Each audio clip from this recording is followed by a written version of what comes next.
Now, this question about fear, which is a real question, because when everything begins to slide, if it's more than most people who haven't done it expect. They have heard it, they've read the books, but they think it's a metaphor.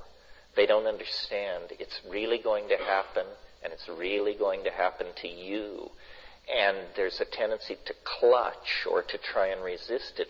The thing to do in those situations, I think, and it's counterintuitive to how Western people think, but the thing to do is to sing, to sit up, not to assume the fetal position. See, what you might tend to do is assume the fetal position and tell yourself, my God, this is the most appalling thing that's ever happened to me.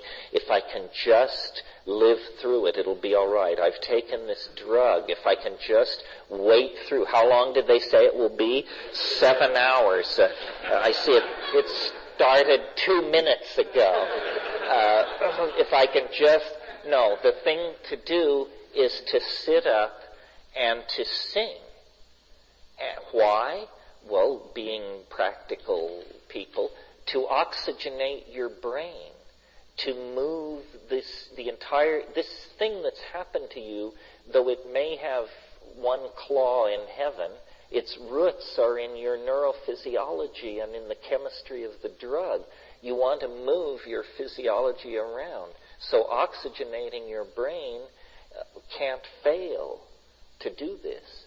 So you sing, and this almost always is accompanied by a sense of power, control, equilibrium, and so forth and so on.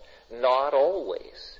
I mean, let's face it, you're a product of a nutty society, and there are unexamined crevices and uncleaned out drain traps in all of us, and you're going to encounter that stuff. The good news is the earlier psychedelic trips tend to deal with that. If you will quickly discover taking psychedelics that either you can work through your personal issues and become a psychedelic explorer, or this is just stronger medicine than you are up for, and you would be far better to go back to psychoanalysis or whatever works for you. Some people just can't take it. Why is that? Well, because what it does is it dissolves boundaries, and most of us are over boundary defined, but some of us are having an uphill battle getting some boundaries in place and realizing we are not the telephone or the tree or the person we live with. And so for those people who are having trouble establishing and maintaining boundaries, this is the last thing on earth they should get involved. Cannabis. Cannabis. Cannabis. Yeah.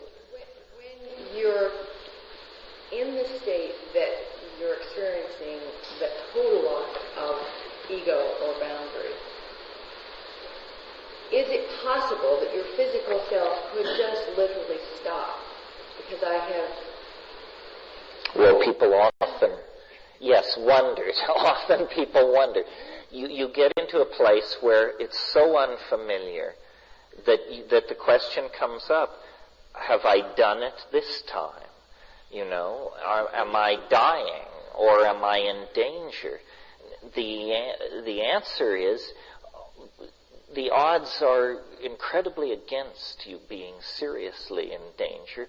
People don't die from psychedelics unless they have heart conditions or some incredibly rare medical condition. The problem is that the ego feels threatened by the boundary dissolution, and its ace is your self-identification with it. And it can actually say to you, you are dying, and here's the evidence.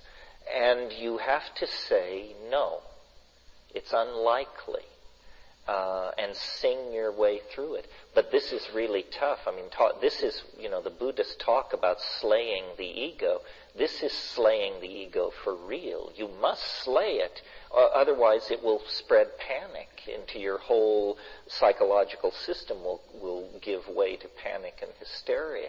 So unless there is some real reason to think you're dying, and you should have done your homework, you should know what to expect. For example, if you take LSD and begin intense bouts of vomiting, this is not a proper reaction to LSD. Something is wrong, either with the LSD or with your relationship to it. You should know because a typical trip will put you through changes, but is not dangerous.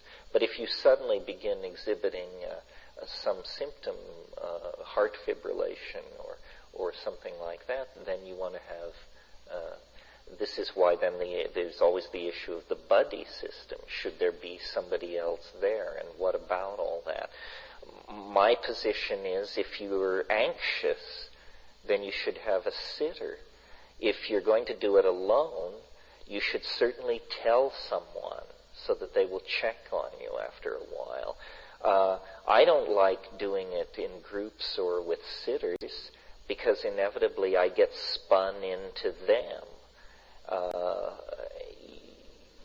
What I want to do is go as deep as possible and and even if I'm alone with one other person, culture is the third guest at the table. If you start, I've often found myself in the middle of psychedelic trips thinking, I'm sure glad there's nobody else here to see this, because I'm sure it would alarm an observer, because I have my leg thrown back up over my neck and I'm screaming in Urdu or something.